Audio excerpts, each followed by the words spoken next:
berdasarkan hasil prestasi tersebut, maka kandidat memperoleh angka akhir kelulusannya sebagai Dr. Herdana Suwartono dinyatakan lulus dengan predikat yudisium, cum laude atau pujian.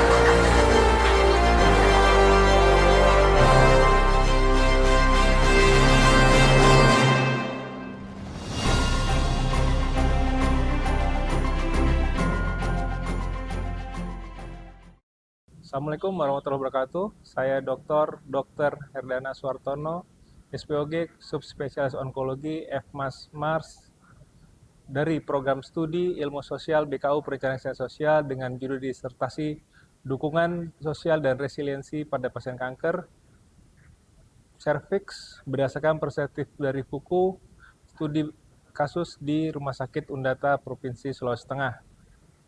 Harapan kedepannya dengan setelah penelitian saya diharapkan tidak ada lagi pasien-pasien kanker yang takut terhadap kemoterapi sehingga pengobatan dapat berjalan dengan baik dan pasien dapat mencapai kesembuhannya dengan baik. Tentunya tidak lepas dari dukungan sosial keluarga dan lingkungan yang bisa menghasilkan ketahanan pada pasien lebih baik lagi dalam menjalani pengobatan. Hormati, sidang ujian terbuka promosi doktor akan segera dimulai. Untuk itu mohon tidak mengaktifkan nada dari handphone selama berada di dalam ruangan. Sebelumnya kami ucapkan selamat datang kepada Direktur Rumah Sakit Samaritan Palu, Wakil Direktur Bidang Umum dan Keuangan Rumah Sakit Umum Daerah Data Palu, Rektor Universitas Muhammadiyah Palu, rekan dokter, bidan maupun pasien di lingkungan Rumah Sakit Umum Daerah Undata Palu, Koordinator Program Studi Magister Teknik Sipil Universitas Tadulako, dan seluruh tamu undangan yang sempat hadir pada siang hari ini. Assalamualaikum warahmatullahi wabarakatuh. Selamat siang, salam sejahtera bagi kita semua. Salam Om Swastiastu, Namo Buddhaya, salam kebajikan. Dengan memohon rahmat dan perlindungan Allah Subhanahu wa Ta'ala, Tuhan yang Maha Esa, pada hari ini, Selasa 4 November tahun 2025, sidang ujian terbuka promosi Dr. Promovendus Herdana Suwartono, stambuk B103-23036 dengan judul Dukungan Sosial dan Resiliensi pada Pasien Kanker Serviks berdasarkan perspektif Michael Foucault, studi di Rumah Sakit Umum Daerah Undata Provinsi Sulawesi Tengah, program studi doktoral ilmu sosial dimulai. Tim penguji memasuki ruang sidang. Hadirin dimohon berdiri.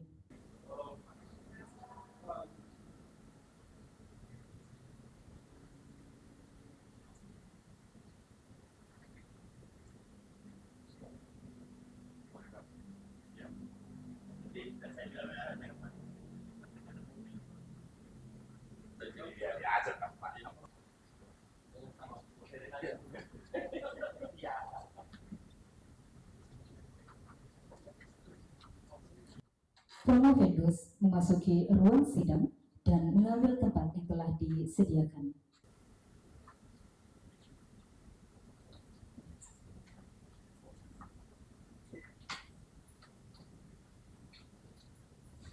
Sidang ujian terbuka promosi doktor dipimpin oleh Direktur Pasca Sarjana Universitas Tadulako, Bapak Profesor Dr. Insinyur Adam Malik, MSc IPO ASEAN Engineering.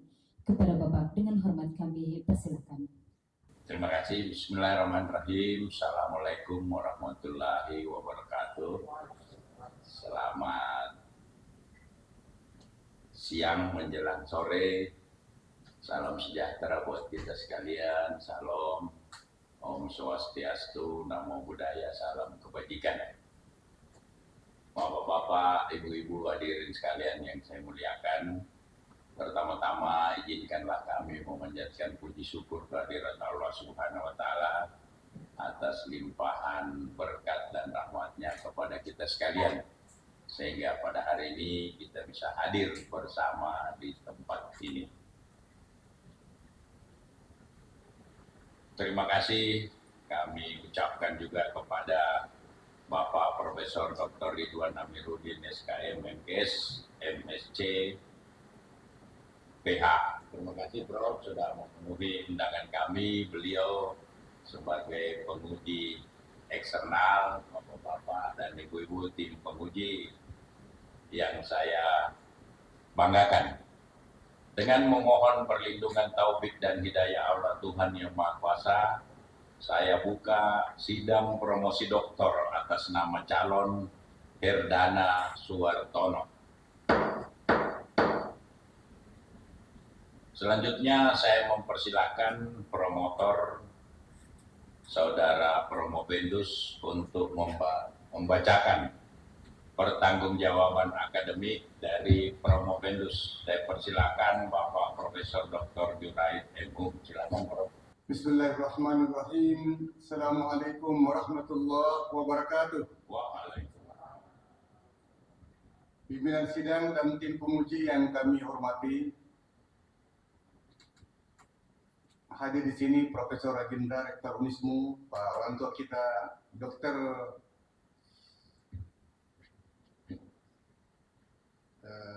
Rashid, spesialis UJIN, dan hadirin yang saya hormati, promotor Saudara Herdana Suwartono yang terdiri atas Profesor Juraid Abdul Latif, co-promotor Dr. Ahmad Herman SOS MCC, co-promotor Dr. M. Riman Nafirah SKM MKes MAP, menyampaikan ucapan terima kasih. Izinkan kami terlebih dahulu menyampaikan pesan kepada Saudara Promobendus. Sebentar lagi Saudara akan mempertahankan disertasi yang sudah telah kerjakan. Sudah cukup kami tim promotor membimbing Saudara dalam penyelesaian disertasi sejak seminar usulan penelitian, seminar hasil, ujian disertasi, dan sekarang saatnya sidang promosi doktor. Saya berharap Saudara dapat mempresentasikan disertasi Saudara dengan baik dalam sidang yang terhormat dan juga kepada hadirin para tamu undangan hari ini. Presentasi ini saya pertanggungjawaban akademik Promobendus dan kami sebagai tim promotor. Kami juga berharap Saudara dapat mempertahankan disertasi ini dengan baik sebagai karya ilmiah yang dibanggakan dan pertanggungjawaban secara keilmuan maupun terhadap jalan kehidupan di masa yang akan datang. Pimpinan dan anggota sidang promosi yang kami muliakan, Promobendus lahir di Jakarta 12 September tahun 1983. Orang tua ayah Suwartono Projo Mujiono almarhum dan ibu Titi Endarwati. Jenjang pendidikan mulai SD Negeri 01 CPT Selatan Jakarta Selatan, lulus tahun 1995. SMP Negeri 68 Jakarta, lulus tahun 1998. Dan SMA Negeri 34 Jakarta, lulus tahun 2001. Kemudian melanjutkan studi serata 1, S1 dan profesi pendidikan dokter di Universitas Islam Indonesia Yogyakarta, lulus tahun 2007. Selanjutnya, studi pendidikan doktor spesialis obstetri dan ginekologi di Universitas Gadjah Mada Yogyakarta, lulus tahun 2014. Selanjutnya, studi pendidikan dokter subspesialis onkologi ginekologi di Universitas Indonesia, lulus tahun 2019. Selanjutnya, Fellow Minimal Access Surgery Board Laparoscopy Hospital Dubai, lulus tahun 2024. Selanjutnya, serata 2 S2 Pasca Sarjana Universitas Megareski Makassar, program studi Magister Administrasi Rumah Sakit lulus tahun 2025. Kemudian pada tahun 2023 melanjutkan ke jenjang program doktor, program studi ilmu sosial pasca sarjana Universitas Tadulako. Profendus adalah pegawai kontrak pada Rumah Sakit Undata, Sulawesi Tengah. Selanjutnya kami serahkan saudara Profendus kepada sidang ujian terbuka Senat Universitas agar berkenan untuk diuji. Kami tim promotor akan menerima segala keputusan dalam sidang yang terhormat ini atas performa akademik Profendus serta kelayakan Profendus mendapat gelar akademik tertinggi di Universitas Tadulako. Demikian, Assalamualaikum warahmatullahi wabarakatuh. Permohonan saudara, maka pada hari ini saudara akan mengikuti ujian promosi doktor dengan judul penelitian dukungan sosial dan resiliensi pada pasien kanker serviks berdasarkan perspektif Michael Foucault, studi di Rumah Sakit Umum Undata Palu, Provinsi Sulawesi Tengah. Selanjutnya kami persilakan Bapak Profesor Dr. Selamat Riyadi MSI selaku sekretaris untuk membacakan surat keputusan berkaitan dengan keabsahan ujian promosi pada hari ini. Silakan, Prof. Ya. Terima kasih Ketua Sidang. Keputusan Direktur Pasca Sarjana Universitas Tadulako nomor 5024/UN 28.12/KM tahun 2025 tentang penetapan tim penguji ujian terbuka promosi doktor, program studi ilmu sosial, program doktor pasca sarjana Universitas Tadulako. Direktur Pasca Sarjana Universitas Tadulako membaca dan seterusnya, menimbang dan seterusnya, melihat dan seterusnya, memutuskan menetapkan pertama mahasiswa peserta ujian disertasi di bawah ini nama Herdana Suwartono, sambung D103-2036, program studi ilmu sosial, program doktor. Judul penelitian dukungan sosial dan resiliensi pada pasien kanker serviks berdasarkan perspektif Michael Foucault, studi di Rumah Sakit.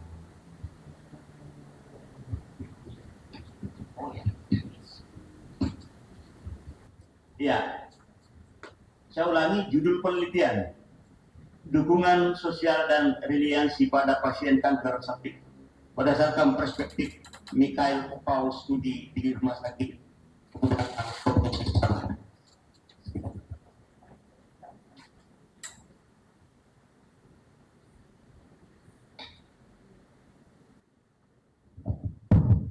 Ya. Tim penguji ujian terbuka promosi doktor. Profesor Dr. Insinyur Adam Malik MSc IPU Asian Engineering sebagai Ketua Penguji, Profesor Dr. Selamat Riyadi MSc Sekretaris Penguji, Profesor Dr. Ridwan Amiruddin SKM MKes MSc PH sebagai penguji eksternal, Dr. Siti Heria Ahsan MSc sebagai penguji internal, Dr. Suyuti MPD sebagai penguji, Profesor Dr. Juraid M. Hum promotor, Dr. Ahmad Herman Sarjana Sosial MSc co-promotor, Dr. Muhammad Raiman Nafira SKM MKes MAP co-promotor 2, Dr. Vidianto SKM MPH penguji, Dr. Sudirman MSc sebagai penguji.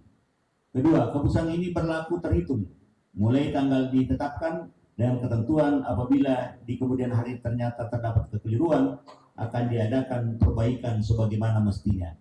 Ditetapkan di Palu pada tanggal 24 Oktober tahun 2025, Direktur Profesor Dr. Insinyur Adam Malik MSc IPU Asian Engineering. Sekian, terima kasih. Baik, terima kasih Prof. Selamat Riyadi. Selanjutnya saya mempersilahkan kepada saudara Profendus untuk memaparkan ringkasan hasil penelitian disertasi saudara kurang lebih 15 menit. Silakan. Assalamualaikum warahmatullahi wabarakatuh. Waalaikumsalam. Yang terhormat yang amat terpelajar Profesor Dr. Ada Malik MSc Ilmu Asian Engineering, yang amat terpelajar Profesor Dr. Selamat Riyadi MSI, yang amat terpelajar Profesor Dr. Ridwan Amiruddin SKM MKes MSc PH, yang amat terpelajar Profesor Dr. Juraid M. Hum, yang terpelajar Dr. Ahmad Herman SOS MSI, yang terpelajar Dr. Muhammad Riman Nafira SKM MKes MAP, yang terpelajar Dr. Suyuti MPD, yang terpelajar Dr. Siti Khairiah Hasan MSI, yang terpelajar Dr. Widianto SKM MPH, yang terpelajar Dr. Sudirman MSI. Izinkan saya untuk membacakan ringkasan dari disertasi mengenai dukungan sosial dan resiliensi pada pasien kanker serviks. Sebagai penilaian bahwa adanya wacana medis dan stigma sosial dapat mempengaruhi biopower dan disiplin tubuh, di mana kekuasaan dan pengetahuan menjadi faktor yang penting, dan relasi kekuasaan dalam dukungan sosial bukan hanya interaksi interpersonal tapi juga praktek diskursif yang dapat membentuk subjektivitas individu. Harapan dan resiliensi pada pasien kanker adalah keyakinan untuk mencapai tujuan dengan kekuatan pribadi, dengan adanya kemampuan beradaptasi, bangkit dari kesulitan, dan melanjutkan fungsi psikososial. Kanker serviks menjadi penyebab kematian nomor 2 wanita di negara berpendapatan rendah dan menengah, dan di RSUD Undata dari tahun 2019 sampai dengan 2024 rawat jalan meningkat dan trennya kebutuhan meningkat, sehingga dibutuhkan deteksi dini, fasilitas, dan pencegahan yang optimal. Rumusan masalah adalah bagaimana keterkaitan antara resiliensi dan dukungan sosial pada pasien kanker dewasa, bagaimana dukungan sosial dan resiliensi pada pasien kanker serviks, dan bagaimana perspektif hukum menjelaskan hal tersebut. Untuk tujuan penelitian adalah mengetahui dukungan sosial dan resiliensi pada pasien kanker serviks dan menganalisis dengan perspektif hukum. Untuk manfaat teoritis, yang pertama dapat menambah literatur dan teori tentang dukungan sosial, resiliensi, dan kekuasaan, referensi, penelitian lanjutan, dan praktis sebagai dasar intervensi dan kebijakan kesehatan. Sebelumnya sudah ada 3 penelitian yang hampir sama, tetapi ada beberapa pendekatan teoritis di mana pendekatan yang saya lakukan adalah dengan menggunakan pendekatan perspektif Mikkel Foucault. Untuk model ekologi sosial yang diperkenalkan oleh Uri Bronfender, ini adalah sebagai model konseptual untuk memahami perkembangan manusia dengan digambarkan sarang lingkaran individu dengan yang dilingkari oleh berbagai sistem yang ada.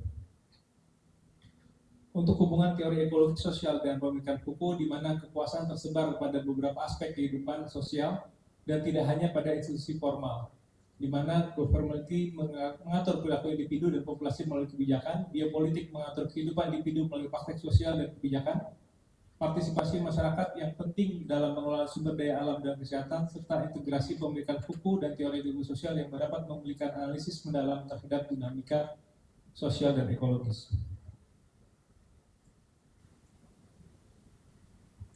Untuk teori dukungan sosial sendiri itu menjelaskan bahwa dukungan sosial adalah sumber daya yang diberikan melalui interaksi sosial untuk membantu individu dalam menghadapi stres dan memberikan kenyamanan fisik dan psikologis serta dapat meningkatkan kesejahteraan.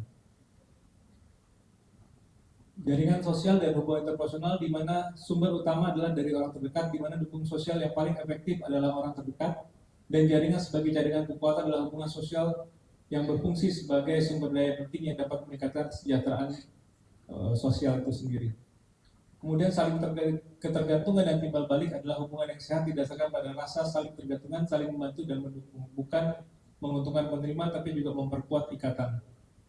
Kenyamanan fisik dan psikologis dan kehadiran orang terdekat dapat memberikan rasa nyaman. Untuk teori dukungan sosial, yaitu ada teori dukungan emosional, dukungan informasional, dukungan instrumental, dan dukungan penilaian.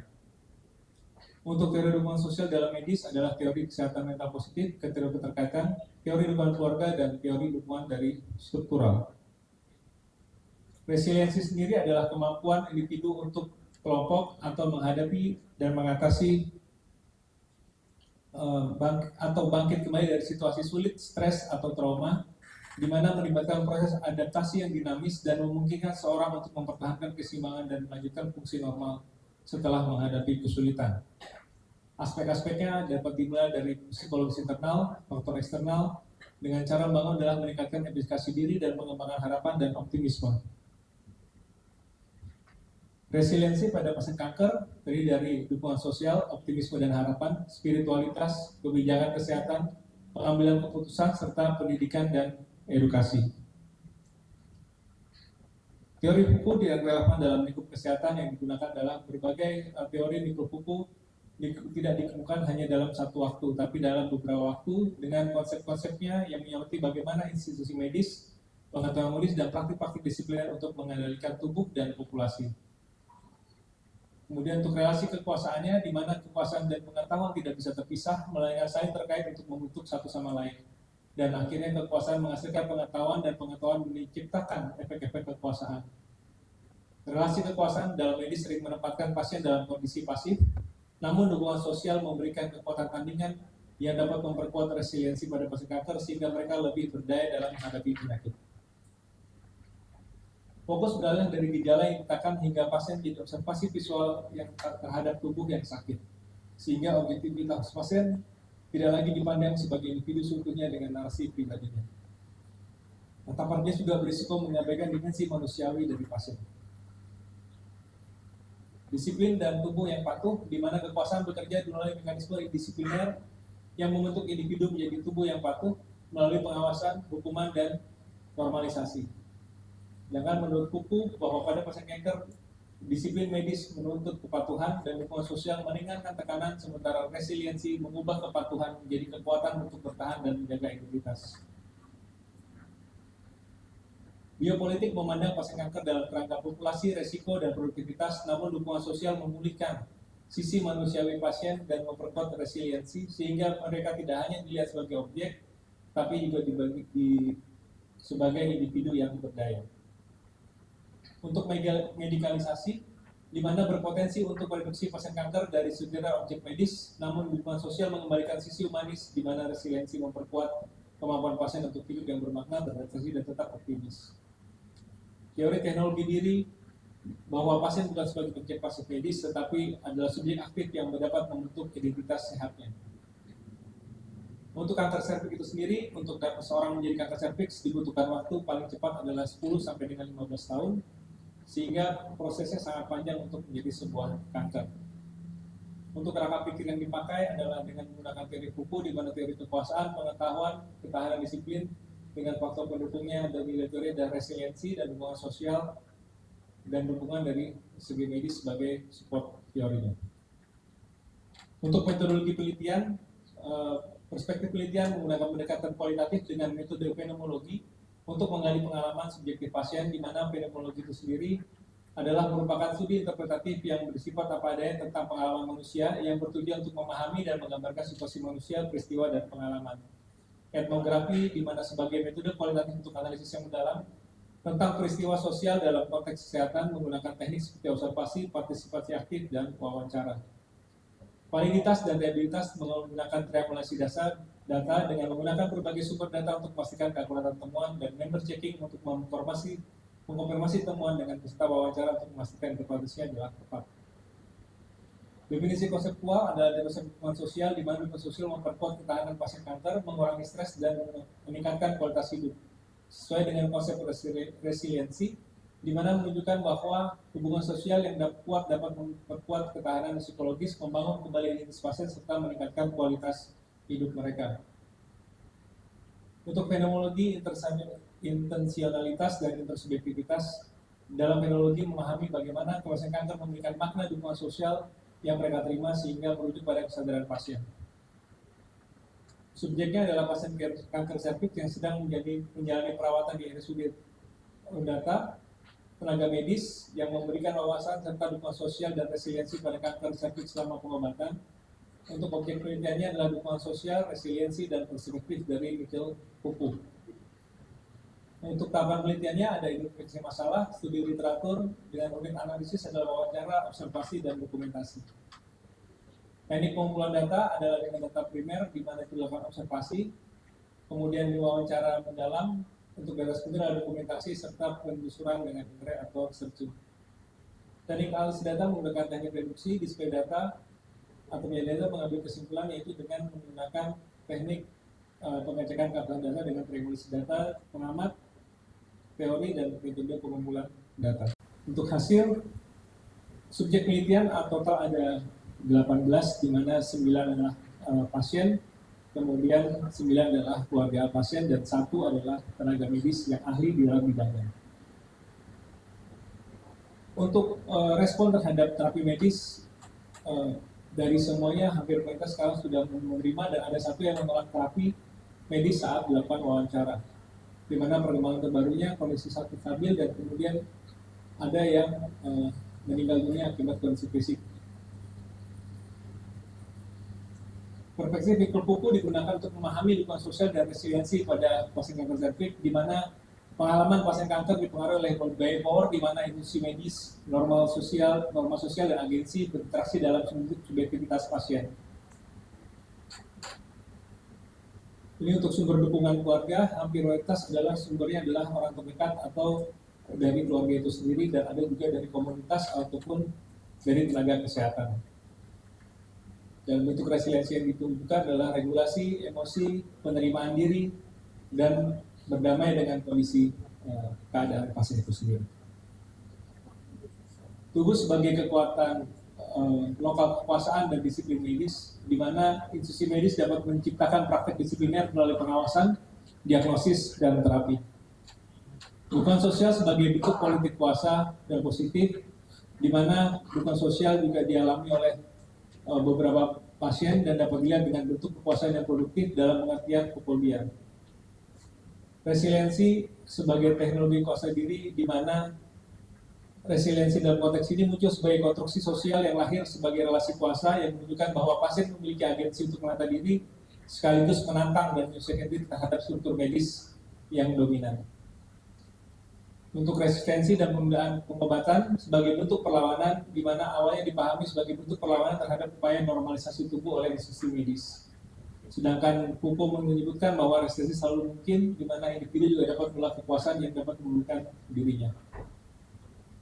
Implikasi teoretik dan novelty bahwa berdasarkan pemikiran Mikul Puku, pengalaman pasien kanker cervix tidak hanya dimaknai oleh secara biologis, tapi juga dibentuk oleh relasi kuasa, pengetahuan, dan subjektivitas melalui wacana medis, struktur sosial, serta praktek perawatan diri, di mana hasil interaksi individu, tenaga medis, dan masyarakat menjadi arena kuasa yang baik.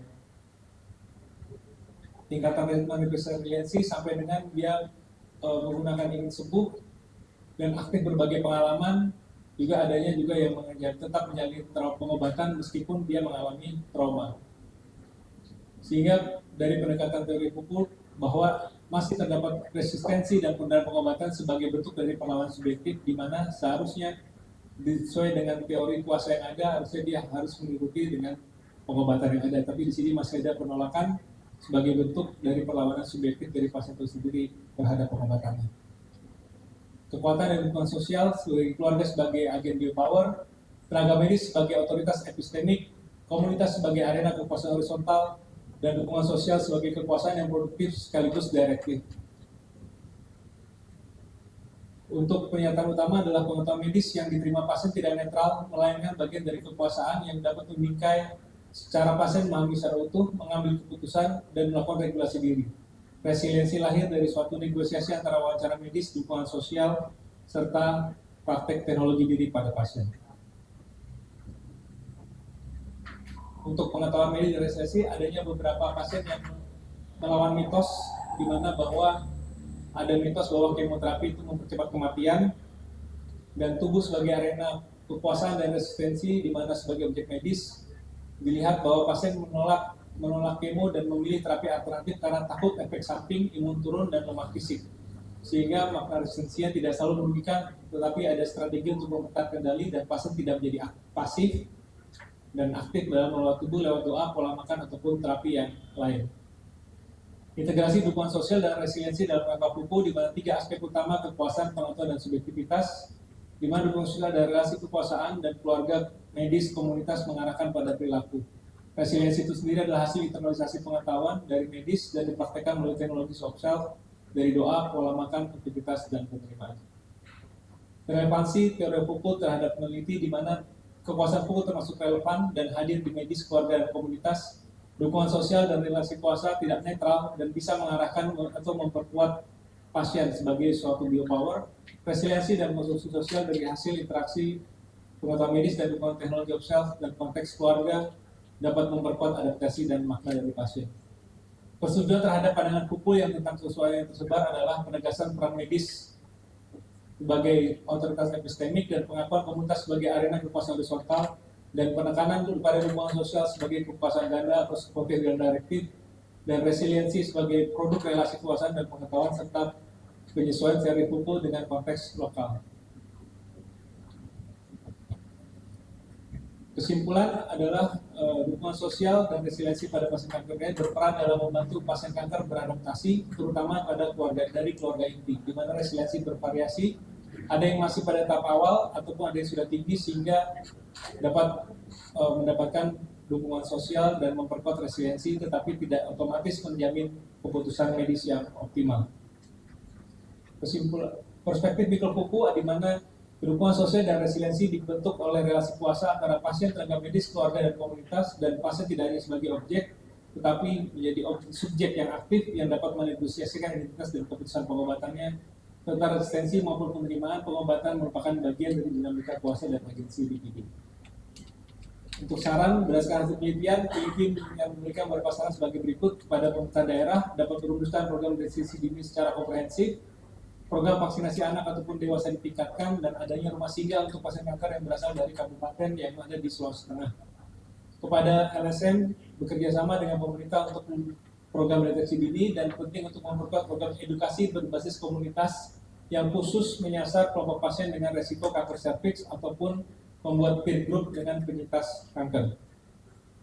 Kepada keluarga, di mana keluarga wajib memberikan dukungan dalam segala bentuk kepada penderita kanker dan jangan meninggalkan penderita dalam kesendirian dan kesepian karena dapat menurunkan ketahanan dari penderita. Yang keempat, kepada peneliti selanjutnya, diharapkan dapat memperluas cakupan wilayah studi guna memperoleh hasil yang lebih komprehensif serta memungkinkan perbandingan antar wilayah dan penting untuk mempertimbangkan pengkajian variabel tambahan sebagai faktor genetik seperti faktor genetik dan pengalaman individu yang menjadi penderita kanker. Terima kasih. Demikian ringkasan dari disertasi yang saya susun. Kemudian selanjutnya pada sesi ini saya akan memberikan kesempatan kepada masing-masing tim penguji untuk mengajukan pertanyaan, saran, tanggapan, ataupun sanggahan. Kesempatan pertama saya berikan kepada Bapak Profesor Dr. Ridwan Amiruddin SKM, MKes, MSc Public Health. Silakan, Prof. Yang pertama, terima kasih banyak kepada pimpinan yang telah memberikan kepercayaan kepada kami untuk ikut dalam tim yang luar biasa ini. Yang kedua, selamat kepada Pak Dana yang telah berdiri di podium panas ini. Yang ketiga, untuk seluruh keluarga dan hadirin, hari ini adalah kesaksian kita semua bahwa Promovendus sangat layak untuk mendapatkan gelar akademik tertinggi pada pendidikan ini. Saya ingin menyampaikan sedikit kajian dari hasil studi ini. Yang pertama dari sisi kelebihan studi Herdana Suwartono. Judulnya tentang dukungan sosial dan resiliensi pada pasien kanker serviks berdasarkan perspektif Kuku di Undata. Beberapa kelebihan dari penelitian ini, yang pertama adalah menggunakan pendekatan interdisipliner dan kritis. Jadi itu satu kekuatannya. Pendekatan ini jarang digunakan dalam penelitian kesehatan sehingga memberikan perspektif baru tentang pengalaman pasien sebagai subjek sosial dan bukan hanya objek medis. Jadi ini yang menarik. Jadi selama ini dokter hanya melihat pasien sebagai objek medis, tetapi sekarang mencoba memanusiakan manusia, memanusiakan pasien dari perspektif sosiologi. Yang kedua, metode fenomenologi yang dalam. Hal ini memungkinkan peneliti menggali makna subjektif pasien terkait kekuasaan medis, stigma, serta bentuk dukungan sosial yang mereka alami. Dari 9 respondennya kita mendapatkan gambaran itu. Yang ketiga, relevansi sosial dan empiris yang cukup tinggi. Hal ini memperkuat urgensi penelitian dalam konteks lokal Sulawesi Tengah, serta memberi kontribusi praktis terhadap kebijakan kesehatan dan intervensi sosial. Jadi ini menjadi catatan untuk pengambil kebijakan ke depan. Yang berikutnya terkait dengan kelebihan studi ini merupakan integrasi konsep biopower dan subjektivitas. Hal ini menjadi inovasi teoritis yang memperkaya diskursus ilmu sosial dan konteks kesehatan. Jadi selama ini sendiri-sendiri, sekarang coba diintegrasikan. Nah, itu beberapa poin dari kelebihan studi ini. Setiap penelitian juga memiliki kelemahan. Nah, ini tolong dicatat ya. Kelemahan studi ini yang pertama adalah tentu keterbatasan generalisasi. Karena studinya kualitatif, instrumennya peneliti, respondennya 9 atau 18, kita tidak bisa langsung mengeneralisasi pada populasi yang luas ya, karena representasi subjeknya yang terbatas. Tetapi kemampuan studi ini adalah kemampuan untuk menjawab how and why sosial terhadap pemulihan itu, terhadap dukungan sosial, terhadap residensi. Yang kedua, kelemahan studi dari sisi pembahasan kuantitatif dukungan sosial, karena memang kita sudah batasi pada pendekatan kualitatif semata. Ini memberikan akibat pada aspek pengukuran empiris yang kurang kuat dan lebih bersifat interpretatif.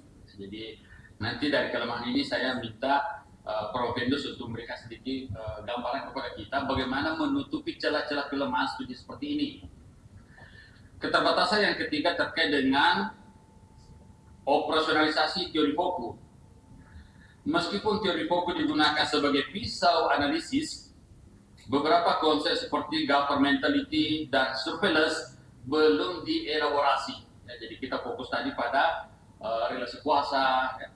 Hal itu bukan pada pendekatan surveillance atau yang lainnya. Yang terakhir dari sisi lemah riset ini tentu pada potensi bias peneliti dalam interpretasi. Jadi itu beberapa poin yang memungkinkan studi ini perlu penguatan ke depan. Saya nanti minta komentarnya Prof. Vendus untuk bagaimana menutup celah kelemahan riset ini. Itu pengantarnya. Pertanyaan 3 saja, Pak. Penguatan integrasi teori Foucault dalam analisis perlu memperjelas hubungan antara konsep biopower, disciplinary power, dan subjectivation dengan pengalaman konkret pasien kanker, agar analisis tidak berhenti pada deskripsi fenomena sosial. Jadi saya ulangi, tolong Prof. Vendus memberikan pemahaman atau komentar kepada kami semua bagaimana hubungan antara konsep biopower, disciplinary power, dan subjectivation dengan pengalaman konkret pasien dari 7 atau 9 pasien yang sempat diobserv. Berikutnya terkait dengan dimensi sosial budaya lokal. Jadi kita paham bersama bagaimana Sulawesi Tengah ini dengan aspek sosial budaya yang sangat kuat. Bagaimana konteks sosial lokal Sulawesi Tengah termasuk nilai, budaya, peran agama, norma gender dalam membentuk dukungan sosial dan strategi resiliensi pasien. Cukup itu. Monggo Pak Ketua, silakan. Prof. Vendus. Baik, terima kasih Prof. Izin Prof. Untuk relasi kekuasaan dalam sistem medis itu dapat didefinisikan sebagai melalui rangka biopower, karena yang Michael Foucault itu sendiri dia sebagai alat kontrol. Jadi kalau untuk kita bisa Michael Foucault ini karena dia bisa alat kontrol, dia mempunyai beberapa teori. Salah satunya yang kita pakai adalah teori relasi kuasa atau kekuasaan, kemudian pengetahuan, disciplinary. Dan untuk peneliti memang saya tidak memasukkan di sini karena memang aspeknya lebih banyak.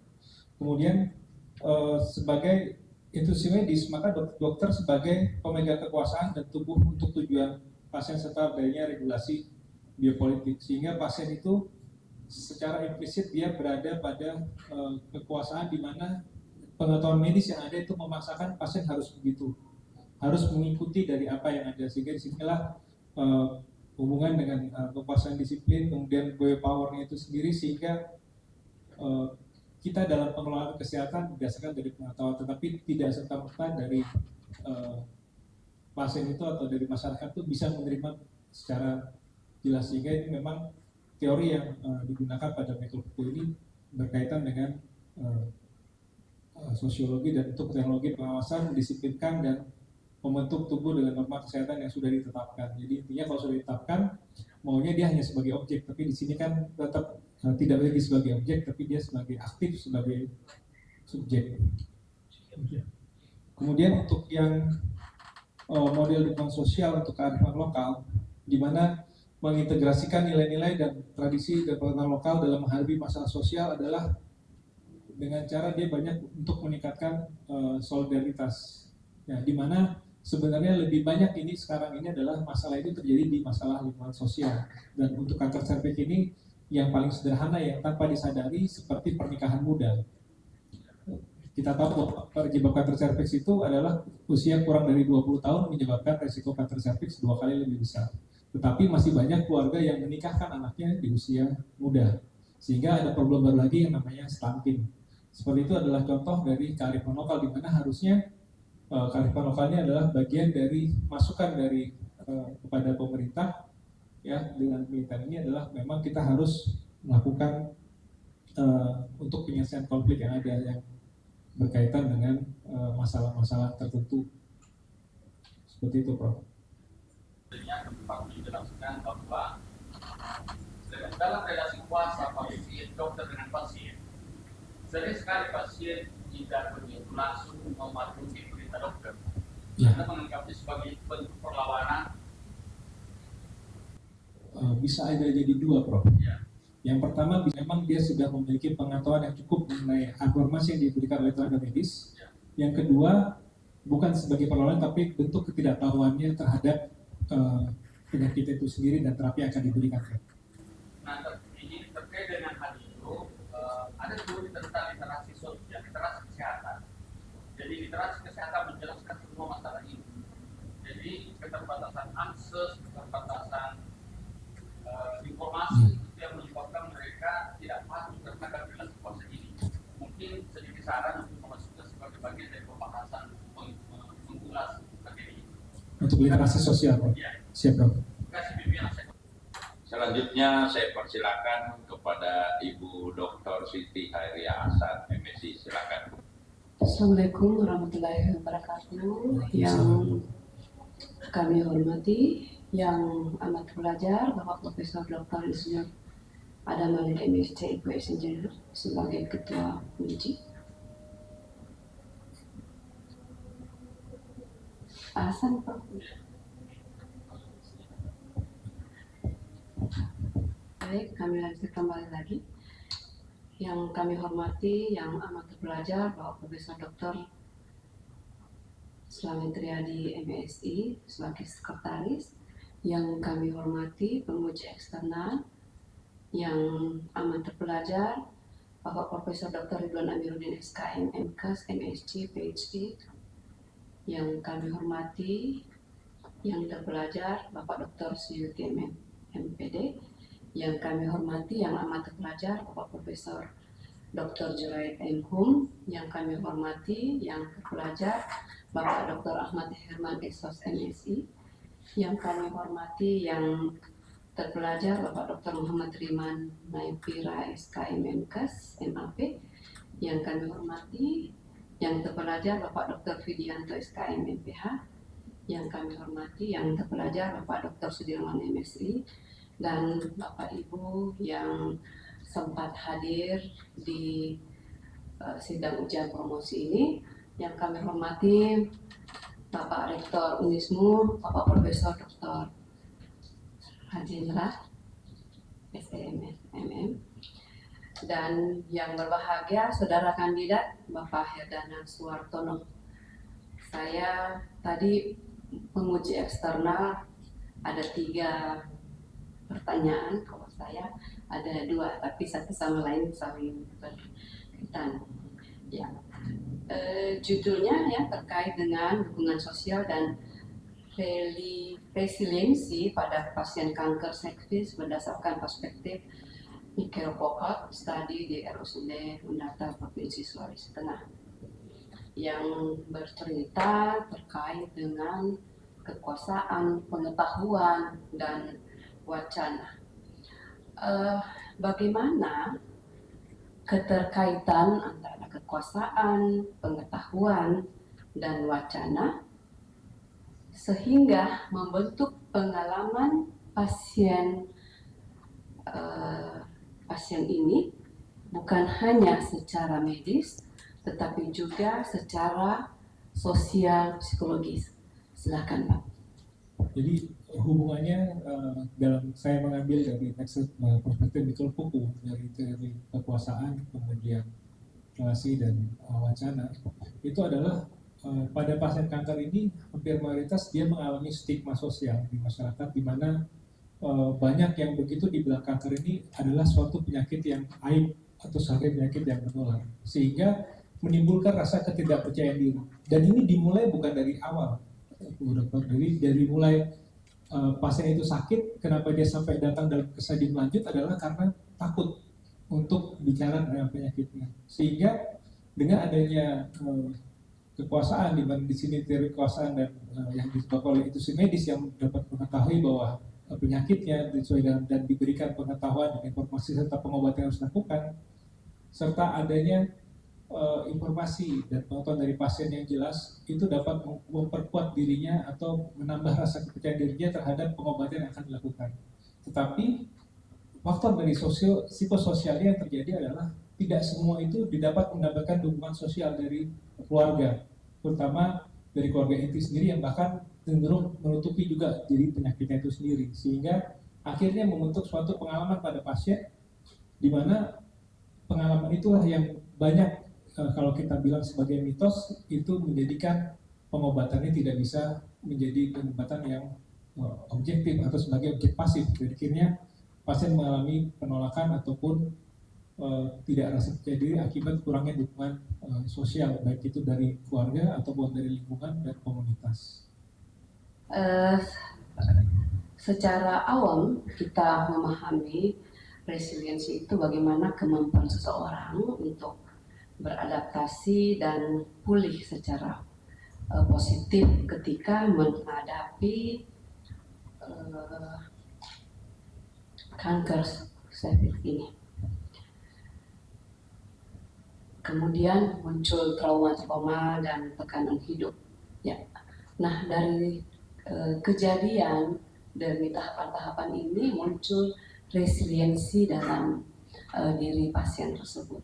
Nah, biasanya itu melalui adaptasi dan pemulihan, kemudian muncul ketangguhan mental, lalu tumbuh rasa ingin sehat.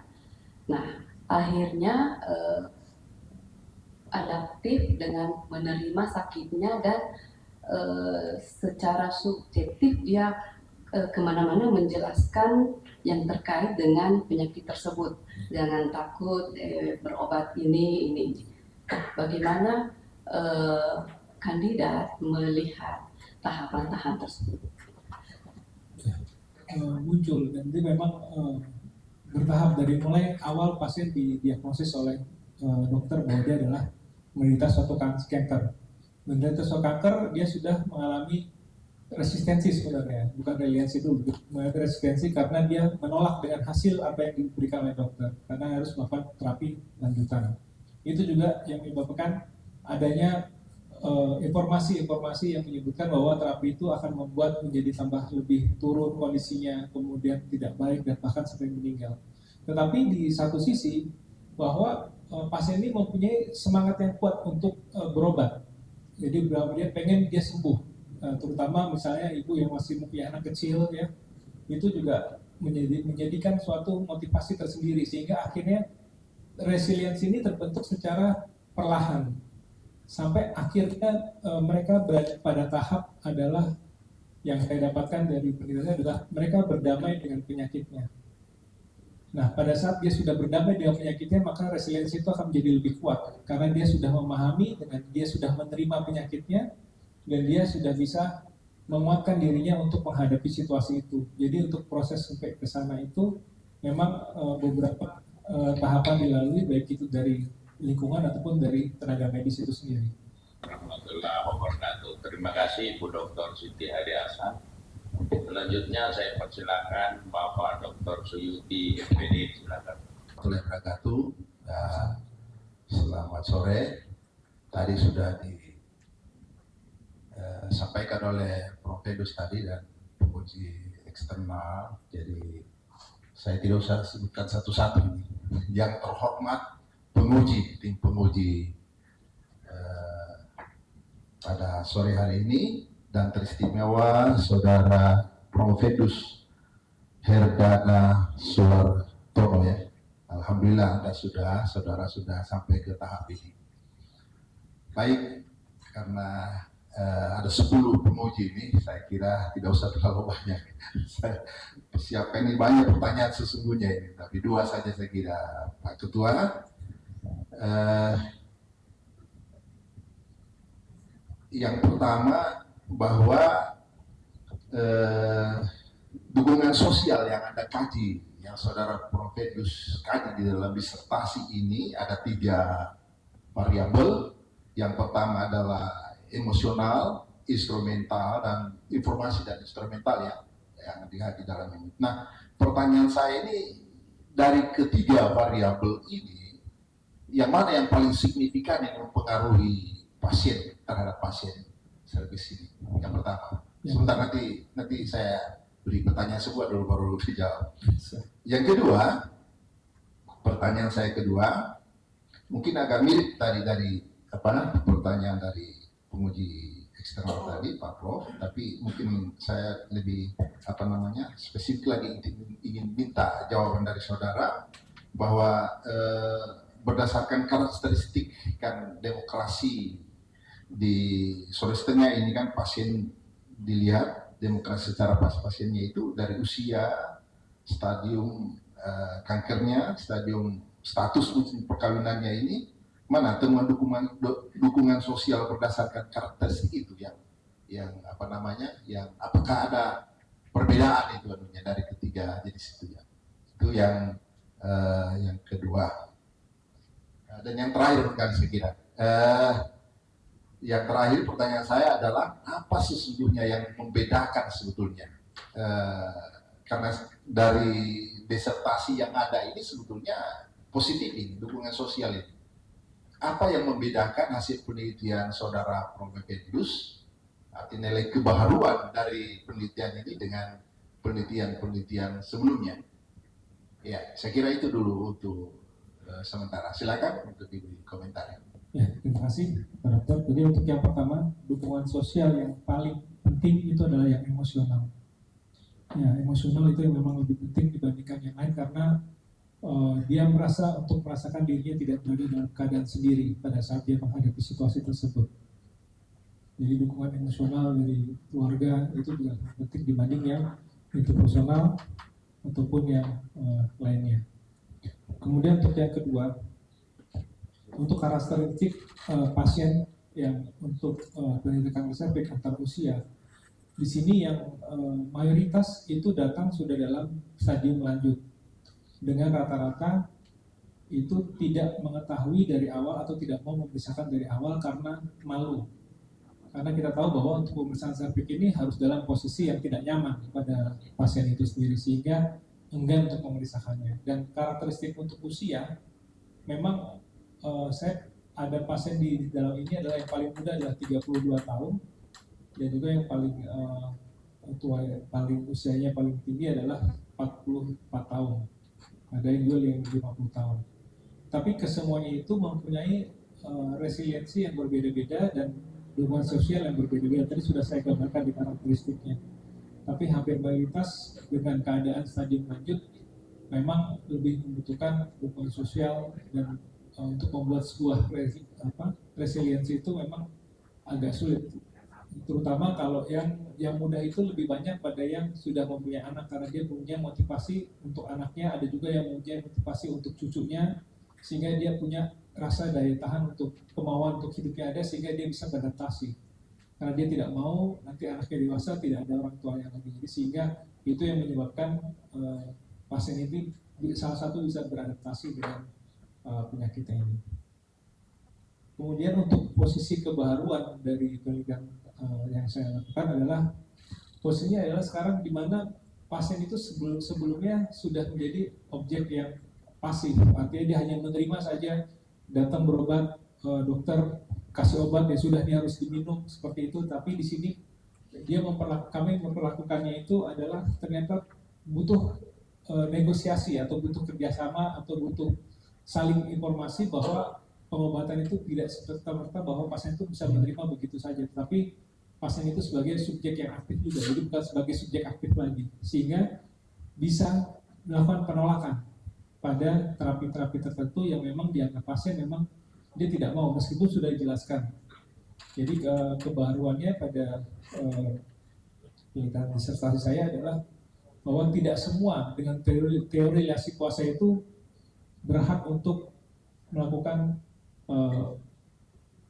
intervensi atau menjadikan pasien hanya sebagai objek, tapi ini pasien juga ternyata mau untuk sebagai subjek atau aktif dalam memberikan perlawanan dari informasi yang sudah didapatkan. Itu mungkin Pak jawabannya. Baik, terima kasih Pak Dr. Suyuti MPD.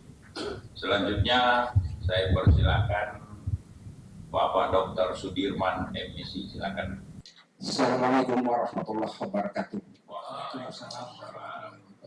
Yang terhormat panitia sidang ujian promosi hari ini, tim promotor yang kita banggakan bersama, bapak-bapak undangan yang sempat hadir, dan saudara Probelus yang alhamdulillah sudah sampai pada tahapan promosi hari ini. Hari ini dipertaruhkan kompetensi menjadi seorang dokter. Oleh sebab itu, dalam penelitian ini sangat menarik karena aspek kesehatan dilihat dari perspektif sosiopsikologis. Michel Foucault ini adalah seorang ahli sejarah sosial dari Prancis yang banyak menyoroti terkait dengan relasi kuasa dan pengetahuan yang ada di dalam kehidupan keseharian manusia. Contoh, relasi kuasa ini ada di dalam institusi penjara dalam penelitiannya. Lalu yang kedua ada dalam institusi rumah sakit. Saya kira yang kedua ini yang agak relevan dengan penelitian saudara Promotus ini. Kuasa ini tidak hanya sekedar menjadi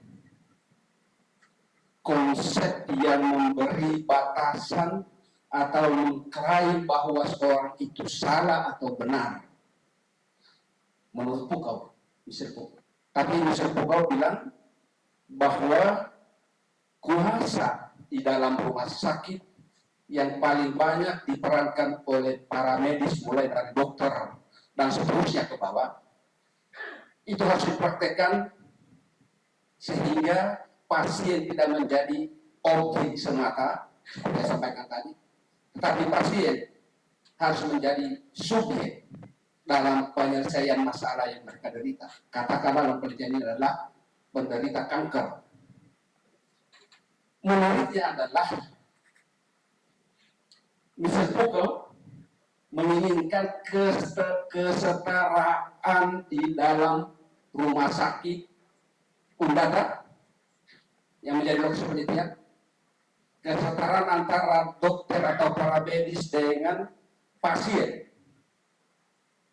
Kalau prakteknya yang kita saksikan adalah biasanya pasien itu, dokter itu menjadi seorang penguasa yang luar biasa, bahwa saya lebih tahu daripada kalian. Jika ini terjadi maka pasien tidak akan sembuh, tapi pasien semakin menderita. Bagaimana penelitian saudara? Kami temukan dari penelitian ini bahwa pasien melakukan penolakan dari apa yang sudah dijelaskan dan diberitahukan kepada pasien itu, sehingga meskipun sudah diberikan penjelasan tapi pasien masih bisa menolak, sehingga dia mempunyai kuasa terhadap dirinya sendiri untuk memilih terapi apa yang akan diberikan. Baiklah, selanjutnya saya persilakan kepada Bapak Dr. Widianto SKM MPH, silakan. Assalamualaikum warahmatullahi wabarakatuh. Yang kami hormati Bapak Ibu tim penguji, dan selamat buat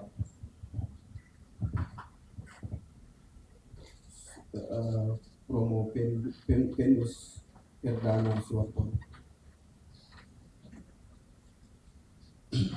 Ya, saya kira dari saya barangkali hanya ingin menegaskan terkait dengan pasien kanker serviks, ya. Bahkan tadi mau dihadirkan sebagai testimoni atau apa terkait dengan itu. Ya, sesungguhnya penelitian ini saya mengikuti sejak awalnya, jadi dari proposal sampai dengan hari ini. Alhamdulillah di penelitian yang Pak Herdana teliti hari ini itu banyak pengalaman-pengalaman baru yang kami dapatkan di sana. Itu baiknya di sini juga kelihatan ada buku juga yang ditulis, ya. Itu mungkin produknya salah satunya. Namun saya mau bertanya tentang masih ada hubungannya, tapi ini mungkin penguatan pada pasien-pasien dokter, ya, pasien dokter Herdana. Menurut Pak Herdana, bagaimana konsep resiliensi kekuasaan itu saudara definisikan dalam konteks perempuan yang mengalami kanker serviks? Ya, jadi untuk penguatannya adalah kita harus memberikan semangat kepada pasien kanker itu sendiri bahwa memang masih ada pengobatannya, tapi kita tidak bisa menjanjikan bahwa pengobatan itu bisa mencapai sampai dengan kesembuhan maksimal. Dan untuk diketahui Pak Dr. Widianto bahwa sebenarnya saya mengundang 7 pasien saya untuk sini yang untuk diobservasi. Kebetulan yang hari ini ada datang 2 pasien, jadi kebetulan ada pasiennya itu di situ yang ikut dalam wawancara. Jadi saya sangat berterima kasih, pasien saya juga mau datang untuk melihat ini, dan memang penelitian ini memang lebih didasarkan bahwa banyaknya pengalaman saya selama jadi dokter onkologi di Sulawesi Tengah dari 2019 bahwa begitu tahu terdiagnosis mereka langsung menghilang. Jadi sehingga kadang saya itu selalu bilang sama pasien bahwa saya tidak apa-apa ibu tidak kemoterapi ataupun tidak sinar, tapi yang penting jangan hilang. Karena pada saat menghilang datang lagi itu berarti sudah dalam keadaan yang jatuh atau kondisi yang lebih jelek. Jadi saya memang tidak memaksakan untuk kemoterapi ataupun radiasi, yang meskipun kita sekarang sudah punya semuanya di data dari tahun 2023, tetapi lebih mengajak untuk berdialog dan untuk membuat pasien itu kapan dia untuk siapnya untuk melakukan. Dan alhamdulillah dengan cara itu pasiennya menjadi kuat dan banyak yang bertahan dengan itu, seperti dia diberikan tadi pertanyaan yang penguji sebelumnya bahwa harapan atau apa yang diberikan itu untuk kesembuhan itu masih ada, meskipun kita tidak bisa bilang kesembuhan yang optimal sampai sembuh tuntas. Jadi penguatan itu adalah dengan cara diskusi, kita mengajak dengan empati untuk mendengarkan pasien apa masalahnya sehingga terlambat untuk kemudian. Dan hampir mayoritas memang masalah jarak, masalah keluarga, dan masalah biaya. Seperti itu, Pak. Pak Dr. Widianto.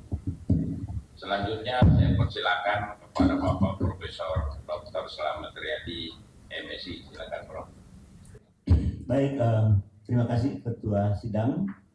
Assalamualaikum warahmatullahi wabarakatuh. Waalaikumsalam warahmatullahi wabarakatuh. Yang saya hormati tim promotor, tim oponen dan penguji eksternal Prof. Ridwan, para tamu undangan yang sempat hadir, ada Pak Rektor Unismo, ada Pak Dr. Rudi, ya, ada Pak Dr. Rasid ya, dan beberapa tamu undangan yang saya tidak sempat sebut satu persatu.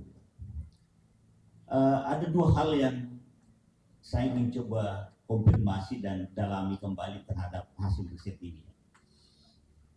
Yang pertama bahwa dalam perspektif riset disertasi itu, novelty atau kebaruan merupakan sesuatu yang cukup penting, dan itu juga sekaligus menjadi pembeda dengan riset-riset lainnya. Nah, pertanyaan saya, bagaimana Promopendus mengkonstruksi novelty itu sehingga dapat diklaim sebagai sebuah kebaruan? Ini saya belum melihat tadi itu bagaimana sebenarnya tiba-tiba muncul novelty. Apakah memang ada perdebatan riset atau perdebatan perspektif sebelumnya lalu melahirkan sebuah novelty? Ini Promopendus belum sempat tadi urai ya, tapi mungkin ada di disertasi itu ya. Itu yang pertama. Yang kedua, secara teoretik dalam sebuah riset yang menggunakan metode pendekatan kualitatif itu sebenarnya tidak dikenal istilah grand theory, middle theory, dan applied theory ya. Tetapi di disertasi ini Promopendus juga menggunakan istilah itu ya. Ya, kita benarkan saja itu ya. Ya. Nah, pertanyaan saya, yang mana teori yang masuk kategori grand theory, middle theory, dan applied theory? Ini juga belum terkonstruksi dengan rinci saya lihat di disertasi. Silakan, dua hal saya kira Promopendus bisa menjelaskan. Jadi dalam penelitian saya di mana berarti memang ada beberapa perspektif dari Michael Foucault yang memang menentukan, terutama adalah relasi kuasanya yang dimana menyebutkan bahwa kalau memang sudah seperti ini maka harus mengikuti. Tadi juga dijelaskan bahwa adanya Foucault juga meminta kesetaraan, tetapi kesetaraan yang ada juga membuat masa itu ternyata masih untuk menolak. Jadi dia masih tidak menerima dengan teori kuasa yang ditetapkan oleh tenaga medis. Ya, di mana di sini kan memang aspeknya atau sumber dari Foucault ini adalah dari tenaga medis. Jadi kenapa dari sampai novel tadi adalah adanya penolakan dari pasien itu sendiri terhadap relasi kuasa yang ada, itu kan menjadikan suatu pembeda dari penelitian yang dari perspektif Foucault itu sendiri, yang dimana harusnya sebagai objek aja, tidak sebagai subjek dan tidak sebagai berperaktif dari perspektif yang sudah saya jelaskan sebelumnya di teori tadi. Kemudian untuk yang kedua, Prof, untuk mengenai ada grand theory, middle theory, dan supporting atau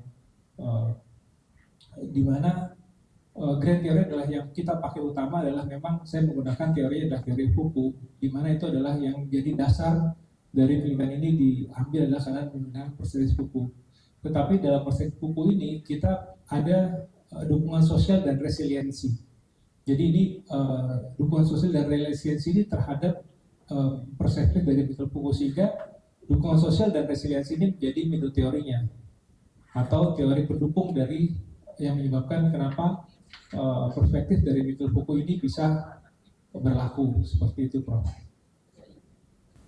Saya persilahkan kepada tim promotor ini, dimulai dari yang anak muda dulu, Bapak Dr. Muhammad Raiman Nafira, SKM, MKes, MAP. Silakan, Pak. Assalamualaikum warahmatullahi wabarakatuh. Yang sama-sama kita hormati, yang amat terpelajar Bapak Profesor Dr. Insinyur Adam Malik, MSc IPU ASEAN Engineering sebagai ketua sidang. Yang saya hormati yang amat terpelajar Bapak Profesor Dr. Slamet Riyadi, MSI sebagai sekretaris. Yang saya hormati yang amat terpelajar Bapak Profesor Dr. Ridwan Amiruddin, SKM, MKes, MSc, PH. Selamat datang kembali, Prof, di Kota Palu, di Universitas Tadulako. Beliau merupakan guru besar epidemiologi Fakultas Kesehatan Masyarakat Universitas Hasanuddin dan juga sekaligus sebagai profesor SKN pertama di Indonesia. Kemudian yang terpelajar Ibu Dr. Siti Haria Hasan MSI sebagai penguji internal. Yang saya hormati yang terpelajar Bapak Dr. Suyuti MPD sebagai penguji. Yang saya hormati yang terpelajar Bapak Dr. Fidianto SKMPH sebagai penguji, serta yang terpelajar Bapak Dr. Sudirman MSI juga sebagai penguji, serta yang saya hormati yang amat terpelajar Bapak Profesor Dr. Jurait Enghum sebagai promotor, dan yang terpelajar Bapak Dr. Ahmad Herman SOS MSI sebagai rekan ko-promotor. Dan tentunya yang saya hormati dan banggakan seluruh hadirin sekalian, keluarga, tamu undangan yang hadir pada kesempatan kali ini yang sudah mensupport Saudara Promovendus. Secara spesial kami menyapa Bapak Rektor Universitas Muhammadiyah Palu, kemudian kami menyapa juga Wakil Direktur RSUD Undata, kanda saya Dr. Budi. Kemudian yang saya menyapa juga Pak Hendra dari Undata, kemudian Dr. Intihana, dan juga beberapa teman-teman yang sempat hadir pada kesempatan kali ini. Dan untuk Saudara Promovendus Pak Herdana Suwartono, selamat. Alhamdulillah sudah mencapai tahapan akhir ya dalam perjalanan studi doktoral saudara pada kesempatan kali ini. Saya kira sebagai ko-promotor kami sangat mengapresiasi pencapaian saudara dengan gelar yang saya kira tidak pendek ya. Saya lihat namanya Dr. Herdana ini 2 tarikan nafas kalau mau disebut namanya ini ya. Jadi sangat panjang dan bertambah lagi insya Allah hari ini. Dan saya kira support luar biasa ini ya, Undata kayaknya libur ini. Karena banyak teman-teman yang hadir di sini ya, luar biasa teman-teman Undata. Sebenarnya sudah banyak tadi pertanyaan dari seluruh tim penguji. Saya sudah siapkan 15 pertanyaan sebenarnya. Tapi karena sudah banyak pertanyaan dan proses perjalanan yang sangat panjang ya, yang sudah kita lalui pada fase-fase ujian sebelumnya, saya kira Pak Herdan ini sangat luar biasa melalui semuanya, sehingga saya mungkin cuma 1 pertanyaan saja pada kesempatan kali ini. Kita tahu bahwa teori Hendrik L. Bloom itu mengemukakan ada 4 faktor yang penentu derajat kesehatan masyarakat, yakni perilaku, lingkungan, pelayanan kesehatan, dan genetik. Dan topik ya yang dibawakan pada disertasi Pak Herdana ini tentunya adalah menyentil sebagian besar itu pada aspek perilaku. Ya, bahwa ternyata memang aspek perilaku itu menentukan status kesehatan masyarakat.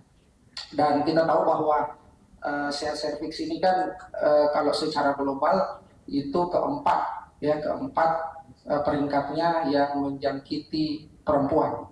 Sehingga tentunya juga apresiasi kepada pasien Dr. Herdana yang saya kira juga menjadi informan penelitian yang hadir pada kesempatan kali ini. Tentunya kita semua doakan bersama insya Allah bisa sembuh ya, dan juga supporting yang luar biasa saya kira bahwa ternyata kesehatan itu tidak terlepas dari yang namanya aspek sosial ya. Aspek sosial ini sangat penting dalam aspek kesehatan tentunya. Sehingga yang diinginkan itu adalah bahwa riset dari Pak Herdana ini bisa kemudian bermanfaat baik secara lokal maupun nasional, bahkan global tentunya ya. Sehingga tadi sudah dikemukakan juga oleh para tim penguji terkait dengan novelty. Jadi pertanyaan saya itu lewat novelty yang nantinya Pak Herdana tawarkan pada risetnya ini, kira-kira nanti bagaimana gambarannya agar bisa diterapkan ya, direplikasi baik itu di tingkat Kota Palu tentunya ya secara lokal, Provinsi Sulawesi Tengah, bahkan mungkin pada konteks yang lebih luas lagi bahwa riset dan novelty dari Pak Herdan ini kemudian bisa menjadi suatu hal yang bermanfaat pada khususnya pada pasien kanker serviks di luar sana, bahwa berjuang itu juga ternyata diperlukan ya, dan terkadang memang harus berdamai dengan keadaan. Tabe, Dok, itu saja. bahwa memang dari novel memang hampir semua yang di pasien itu ini masalah di pengetahuan dan di sosialnya, sehingga dukungan pemerintah di sini sangat penting untuk merubah paradigma yang ada di masyarakat mengenai penyakit-penyakit, dan sekarang sudah dikategorikan baik itu penyakit tidak menular atau penyakit menular, di mana kanker cervix termasuk bagian dari penyakit tidak menular dengan ada tindakan seperti deteksi dininya, kemudian ada vaksinasi ya, dan kebetulan kemarin itu baru saja memang pemerintah Provinsi Sulawesi Tengah bekerjasama dengan IDI itu mengadakan vaksinasi HPV gratis dan Pfizer gratis. Dan ini nggak main-main, vaksinnya sampai 3 kali vaksin dan itu semua gratis dari Provinsi Sulawesi Tengah. Jadi ini memang sudah mulai ada kesadarannya Pak Dokter mengenai kanker cervix ini, dan akhirnya masyarakat itu menjadikan waspada terhadap keadaan tubuhnya, terutama pada wanita, untuk memeriksakan. Ini terbukti dari pendaftaran itu kemarin baru dibuka 1 jam, belum ada 1 hari, belum ada setengah hari, itu sudah langsung penuh 200 kuota. Ya, ini menandakan bahwa memang kita ini masih kurang dalam fasilitas untuk melakukan pemeriksaan. Jadi harapannya nanti dengan adanya ini juga ada buku yang saya buat mengenai bahwa terapi kanker bukanlah suatu hal yang menakutkan, tetapi memang harus dijalani dengan kita mempunyai resiliensi di situ. Jadi ini menjadi suatu bacaan yang ringan, di mana semua adalah yang kita adalah pasien.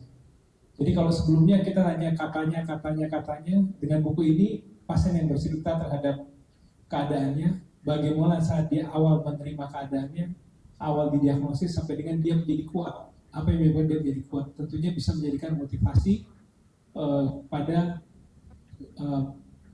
masyarakat ataupun pada penderita kanker yang mungkin masih takut melakukan kemoterapi. Mungkin itu Pak Dokter.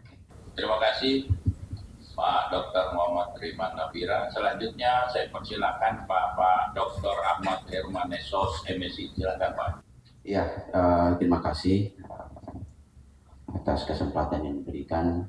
Yang terhormat Ketua Penguji, Sekretaris, lebih khusus pada penguji eksternal Profesor Dr. Ridwan Amiruddin SKM, MKes, MSc, PH, dan penguji internal Dr. Siti Hairi Hasan, MSc, serta para tim oponen lainnya, termasuk tim promotor juga yang telah berjibaku selama beberapa bulan Prof ya, untuk membantu Dokter Dana.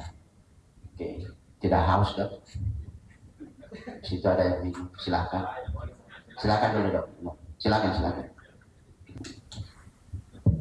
Kalau kami sudah strong, sudah ada ini, ya, resiliensi kami sudah teruji. Cuma dukungan sosial yang belum Prof. Ya, oke. Saya pernah membaca sebuah buku bahwa Michel Foucault itu adalah orang yang sangat bersejarah dalam memperbaharui fenomena kedokteran. Bahkan dia menjelaskan tentang relasi pasien dan dokter itu dalam 3 periode. Ada yang disebut dengan bedside medicine, ada yang disebut dengan hospital medicine, dan yang terakhir ada yang disebut dengan laboratory medicine. Nah, ini yang selalu terjadi, laboratory medicine, bahwa pasien itu selalu dianggap sebagai artefak. Artinya apa? Pasien sudah datang ke dokter, kemudian dokter hanya mengatakan kita tunggu hasil lab. Itu. Makanya jangan heran yang kita perkaya itu hanya Prodia dan Maxima. Itu. Padahal sebetulnya dokter juga punya tugas utama di situ. Oke, saya mau bertanya satu saja pertanyaan. Itu. Pertanyaan saya itu sangat sederhana, tapi mungkin jawabannya rumit. S1 dan S2 Promovendus adalah di bidang kesehatan. Kemudian Promovendus berselingkuh dengan S3 ilmu sosial. Ini kan jadi aneh. Nah, saya hanya ingin butuh klarifikasi bagaimana dokter menjelaskan kolaborasi ilmu pengetahuan antara perspektif ilmu sosial dan perspektif ilmu kesehatan, khususnya di bidang kedokterannya, Dr. Geluti. Silakan. Terima kasih. Pertanyaannya menarik ini karena memang jadinya berselingkuh terhadap ilmu sosial. Iya. Jadi saya berpikir bahwa harus adanya kolaborasi antara ilmu sosial dan ilmu kedokteran. Selama ini baik itu buku memberitahukan bahwa karena ini perspektif buku, jadi apa yang kita ada di medis itu kalau sudah itu jawabannya harus itu. Tapi ternyata masyarakat tidak. Kenapa? Ada masyarakat dengan paradigma dengan adanya pengobatan tradisional. Ya, ada perobatan dari nenek moyang atau apa dari akar-akaran dan sebagainya. Di mana pada orang-orang terdahulu atau dari pengalaman orang tua dulu itu sembuh juga dengan itu. Nah, sehingga saya mendasari bahwa kenapa pasien banyak yang tidak mau melakukan kemoterapi. Dan ini kemoterapi secara medis memang sudah diakui untuk transplantasi pada kanker. Tetapi ternyata harus ada kolaborasi dan kita harus mencari tahu apa sebenarnya pasien ini kenapa sampai tidak mau kemoterapi, tidak mau datang untuk periksa, tidak mau datang untuk kontrol, langsung menghilang begitu saja. Kemudian datang-datang sudah dalam keadaan yang tidak baik. Nah, inilah yang menjadikan saya terdorong untuk saya nggak bisa harus belajar dari linear saja, tapi saya harus melihat dari aspek sosialnya. Dan alhamdulillah para tim promotor sangat membantu saya untuk membuka pandangan saya mengenai ilmu sosial, di mana saya tidak pernah belajar mengenai ilmu sosial. Tetapi memang pendekatan sosial ini sangat mempengaruhi, di mana saya bisa mengidentifikasi faktor sosial, ekonomi, dan lingkungan yang dapat mempengaruhi kesehatan. Sedangkan di kedokteran itu berfokus pada diagnosis dan penanganan penyakit secara medis. Jadi kedua ini bila dikolaborasikan, maka adanya keputusan bersama dari salah satu penguji menyampaikan bahwa kita bisa menyampaikan suatu keputusan pertama. Jadi maunya seperti apa? Jadi kalau ada seperti ini seperti apa? Karena kita lihat bahwa saya sendiri di Sulawesi Tengah itu pasien datang dari semua kabupaten dan hampir semua tidak ada rumahnya. Sedangkan kita nggak punya rumah singgah. Apalagi tadi Pak Dokter menyebutkan bahwa apa-apa nunggu hasil lab, nunggu hasil. Kita itu kalau di BPJS nih, gue ada wadir juga. Itu kalau kita nunggu hasil itu bisa sampai 2 hari, Pak. Sedangkan pasien belum tentu punya biaya. Iya, pasiennya gratis. Nah, yang nganterin dengan makan biaya hidupnya itu kan biaya, dan kita tidak ada yang menanggung dengan itu. Dan yayasan kita belum sampai ke sana untuk di Palu ya. Tapi kalau untuk di Makassar, kemudian di kota-kota besar lain sudah punya. Nah, itulah yang mendasari saya bahwa kenapa saya seperti harus berselingkuh dengan ilmu sosial. Memang dikatakan bahwa tidak linear, tetapi memang ilmunya ternyata banyak yang saya dapatkan lebih banyak. Terutama saya lebih bisa mengedukasi pasien. Jadi dari aspek yang medis saya bisa membuka wawasan saya untuk saya bisa menjembatani pasien untuk memberikan alasan-alasan yang masuk akal atau bisa berdiskusi dan bisa memahami kenapa pasien seperti itu. Mungkin itu jawabannya, Pak. Seandainya semua penyakit bisa disembuhkan dengan obat, maka dokterlah makhluk Tuhan di muka bumi yang paling sehat. Tapi ternyata tidak bisa. Dan terakhir, saya pernah ketemu dengan teman. Kalau Pak Dokter tadi bilang akar-akaran, saya ketemu sama teman. Dia bilang begini, seandainya daun pintu bisa direbus, saya rebus juga. Saya pikir itu Pak Ketua. Makasih banyak. Assalamualaikum warahmatullahi wabarakatuh. Makanya jangan terlalu banyak nonton TikTok, Pak. Banyak obat-obat janda jelas itu susah. Rebus ini ditampur telur onta itu susah. Ya baiklah, kita break sebelum saya serahkan kepada Bapak Profesor Dr. Jurait. Ibu, silakan, Pak. Assalamualaikum warahmatullahi wabarakatuh. Yang saya hormati para penguji, khususnya Profesor Ridwan Amiruddin, Eksternal dari FKM Hasanuddin. Yang saya hormati orang tua Dr. Sahrid Abdul Rasid, ini objin tertua di Sulteng, sudah 80 tahun. Masih sehat beliau. Para terorisme, rekan saya Prof. Jabri Jindra, ada juga anak saya Ikhlas, ahli Dr. Ikhlas, ahli onkologi ya. Berdua ahli kanker payudara di Sulteng ini. kawan saya Dr. Rudi, doktor sama kuliah nih, sama masuk sama keluar. Jadi saya dengan beliau ini seumuran. Hadirin yang lain yang saya hormati dan Promopendus yang saya banggakan hari ini. Sekian lama saya bimbing, hari ini kita ketemu di pertemuan terakhir.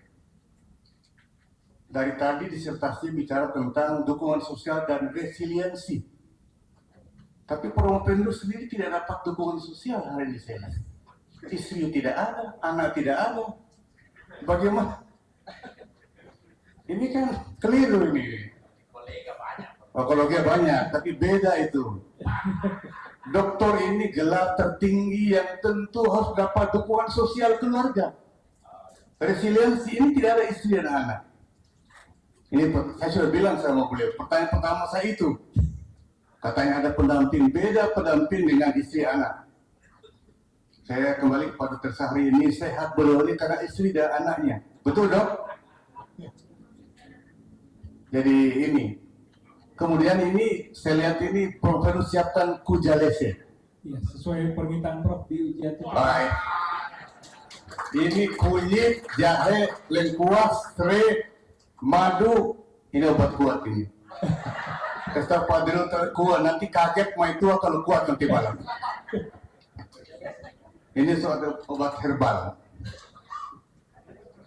Mahathir Muhammad sekarang itu mau 101 tahun umurnya. Pernah dioperasi jantung. Beliau sehat karena memang hidupnya enjoy. Pernah jadi Perdana Menteri hampir 100 tahun umurnya.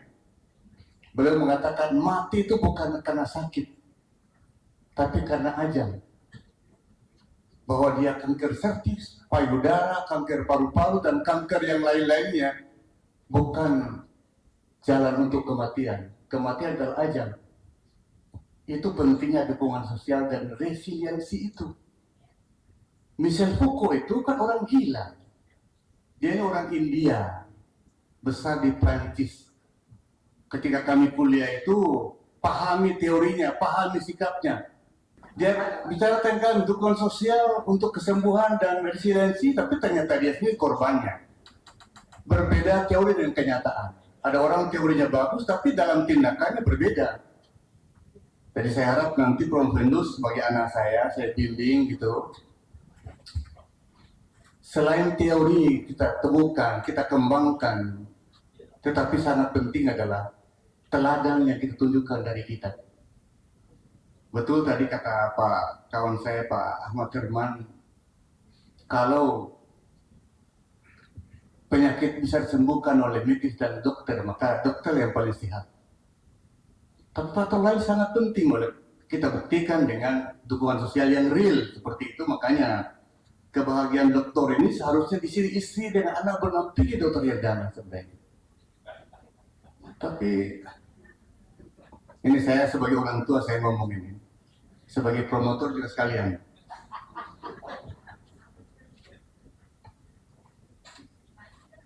Obat herbal salah satunya ini kujalese kan. Ada orang dulu yang pada katakanlah tumornya ini bisa kempes ya, apakah tumor benar atau tidak ya, ini kan Ananda Ikhlas yang lebih bisa menjelaskan pada saya. Saya pernah merawat pasien istri saya kanker payudara 7 tahun. Mencapai 7 tahun itu berat Pak Herdana. Tapi dengan dukungan sosial, saya ini kan ustadz. Ada juga kawan saya di Prostat. Proses jadi ustadz. Pak Sudirman ini murid saya ini. Faktor agama, sosial, psikologi sangat penting, Mam. Obat memang sangat penting, tidak boleh kita abaikan. Tapi dukungan sosial ini sangat penting. Bayangkan ada pasien yang kata Pak Herdana, salah satu antara yang dia tangani itu sedang dirawat, diceraikan sama suaminya. Saya tidak sakit. Betul Pak Herdana? Diceraikan, langsung semaput. Orang sehat saja ya. Nah, ini contohnya. Bisa dijelaskan? Walaupun memang kesembuhan itu, kanker itu kan 15 sampai 20 tahun Pak Herdana ya. Luar biasa lamanya. Tapi oleh karena itu obat pun tidak bisa menjamin kepada dukungan sosial dan resiliensi itu. Bisa juga jelaskan Kujalese. Iya, terima kasih. Ya, memang kalau dilihat tadi seperti tadi juga sempat tanyakan bahwa dukungan memang yang paling penting adalah dukungan sosial dan emosional, ini sangat penting. Jadi mungkin kalau tadi Prof cerita bahwa memang ada pasien saya yang sampai diceraikan, kemudian habis itu drop, kemudian langsung meninggal, memang ada, dan memang karena rasa kepercayaan dirinya hilang. Artinya dia sudah berusaha semaksimal mungkin, dia sudah melewati proses semua, kemudian tiba-tiba ditinggalkan begitu. Memang ini salah satu faktor juga ya kenapa pasien-pasien itu tidak mau periksa, karena mereka takut ditinggalkan, Prof.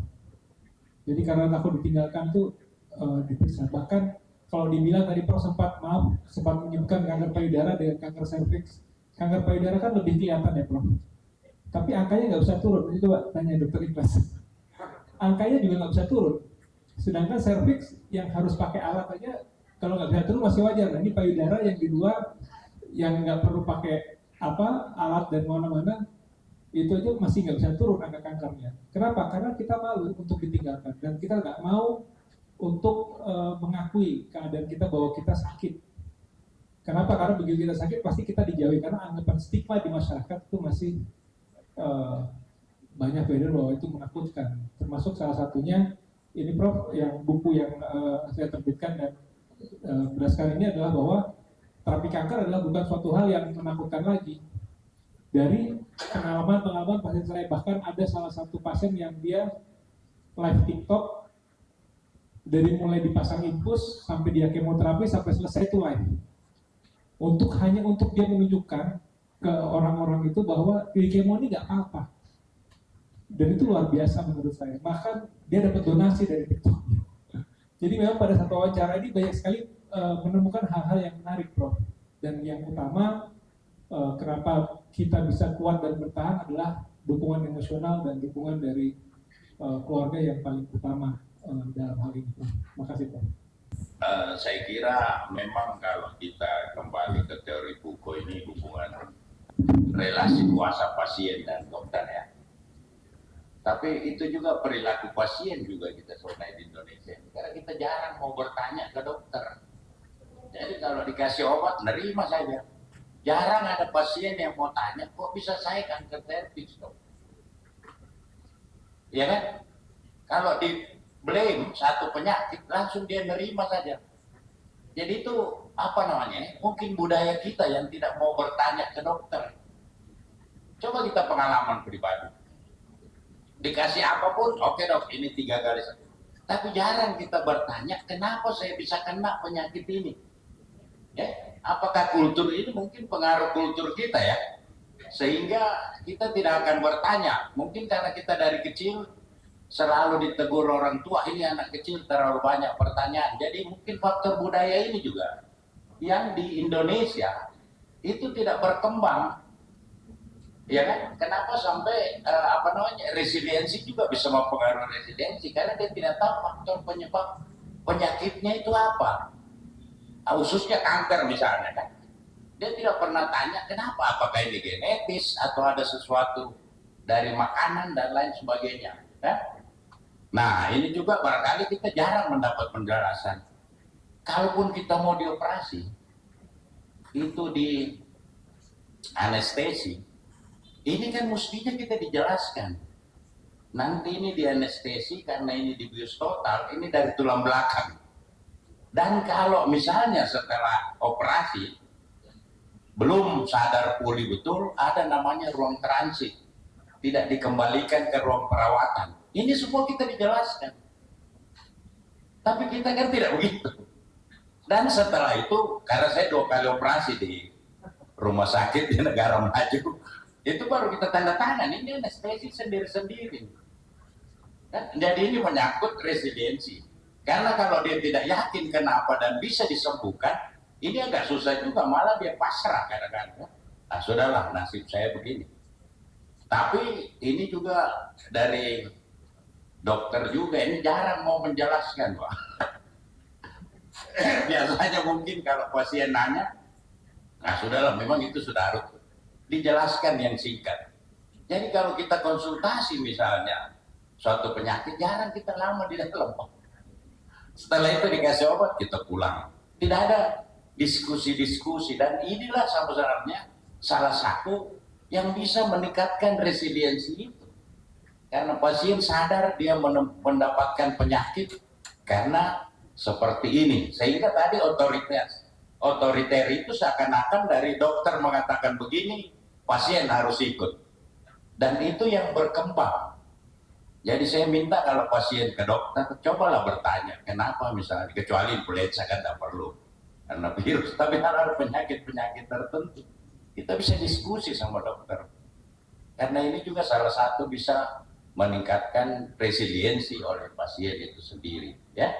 Jadi mungkin ya ini menyangkut SOP juga kita ini. Jadi kok di rumah sakit orang baru masuk itu langsung dikasih obat, itu biasa aja Pak. Tapi saya pernah punya pengalaman 3 hari teman saya di rumah sakit itu tidak ada treatment sama sekali. Sampai saya ditelepon, Bang, tolong tanya dokter, saya ini sudah 3 hari ditelantarkan. Akhirnya saya ke sana, saya diskusi dokternya, katanya ini masih didiagnosa, ya, urin semua, darah dan lain sebagainya. Sehingga kalau kita sakit kepala dikasih aspirin saja dulu, belum treatment kan? Ya itu barangkali pengalaman-pengalaman, karena ini masalah resiliensi. Jadi kalau orang tahu, dia bisa punya semangat yang besar untuk melawan penyakit itu. Minimal dia bisa mengikuti step-step yang harus dia laksanakan. Tapi ini nggak perlu dijawab lagi. Ini hanya komentar saya sedikit. Atau ada komentar tentang itu? Ya, oke, baiklah. Bapak Ibu hadirin sekalian, nilai sudah dimasukkan semua oleh masing-masing tim penguji, sehingga kita tidak perlu skorsing lagi sidang ini. Saya langsung saja membacakan prestasi yang dicapai oleh kandidat selama studinya sebagai berikut. IP rata-rata untuk semua mata kuliah yang diujikan di luar disertasi adalah 3,78. Kemudian disertasi sebagai hasil karya tulis dan penampilan dalam redaksi ilmiah diberi nilai A. Sehingga IP kumulatif menjadi 3,90. Dengan merata-ratakan hasil prestasi tersebut, maka kandidat memperoleh angka akhir kelulusannya sebagai Dr. Herdana Suwartono dinyatakan lulus dengan predikat yudisium karena masa studi Promovendus ini kurang dari 3 tahun, 2 tahun 3 bulan 4 hari. Kemudian artikelnya juga terbit di jurnal yang bereputasi Scopus, sehingga predikat yudisium adalah cum laude atau pujian.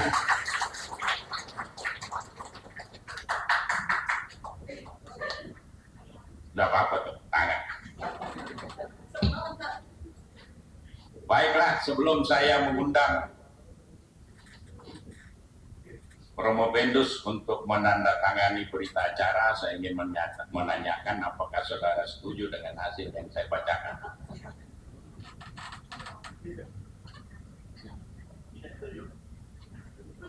Oh, setuju. Teori buku ini harus tarik aja nih. Silakan ke depan.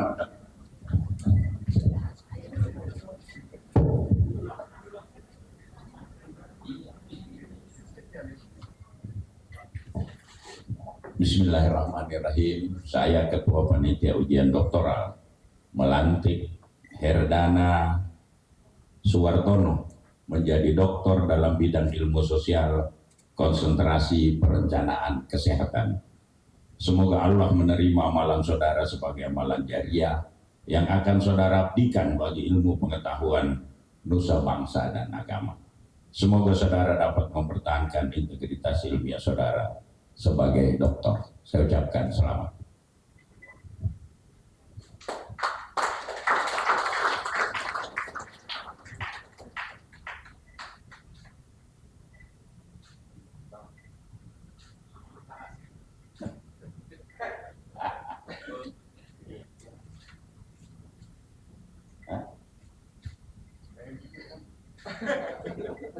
Iya, kayaknya tangannya agak dingin sedikit.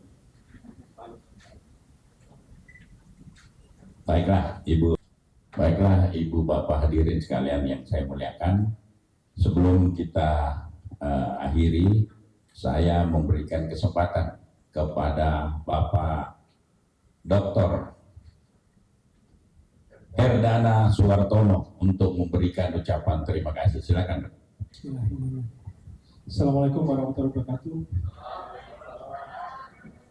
Terima kasih atas kesempatan yang diberikan pada saya, dan izinkan pada kesempatan ini saya menyampaikan ucapan terima kasih sedalam-dalamnya kepada seluruh pihak yang telah memberikan dukungan, bimbingan, dan doa sehingga saya dapat mencapai tahapan ujian promosi pada hari ini. Pertama-tama kita puji syukur kehadirat Allah Subhanahu wa Ta'ala atas limpahan rahmat, taufik, dan hidayahnya sehingga saya diberikan kekuatan untuk menyelesaikan studi ini. Dan tak lupa salawat dan salam semoga senantiasa tercurah pada junjungan kita Nabi besar Muhammad SAW beserta keluarga, sahabat, dan seluruh pengikutnya.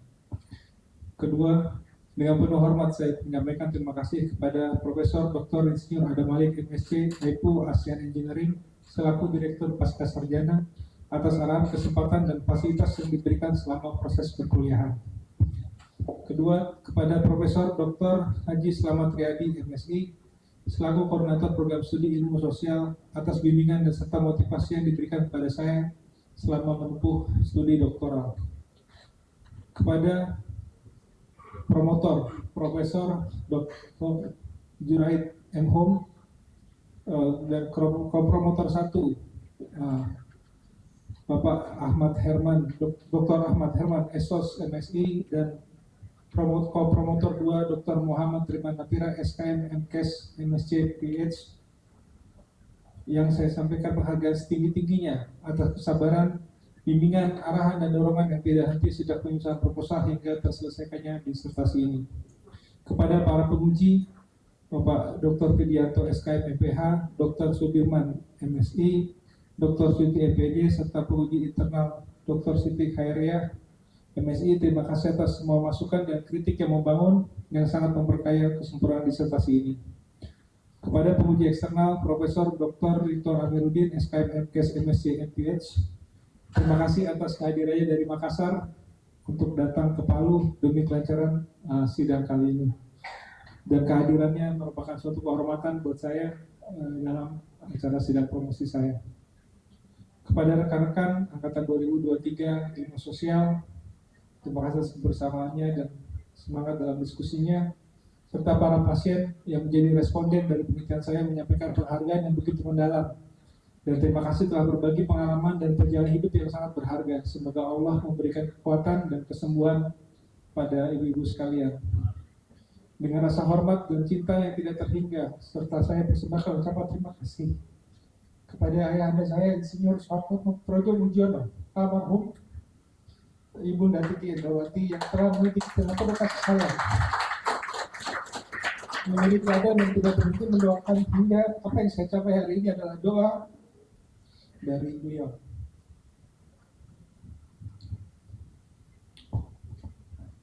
Kepada saudara-saudara saya, Herindradi, Hervina, terima kasih atas dukungan yang selalu menyertai saya. Kemudian kepada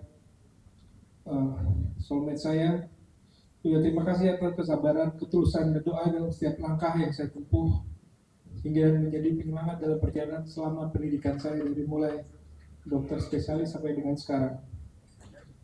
Kepada Direktur Rumah Sakit Undata dalam hal ini diwakili oleh Pak Dr. Budi Lamaka selaku Wakil Umum dan Keuangan, terima kasih atas kesempatan dan kepercayaan untuk melaksanakan penelitian.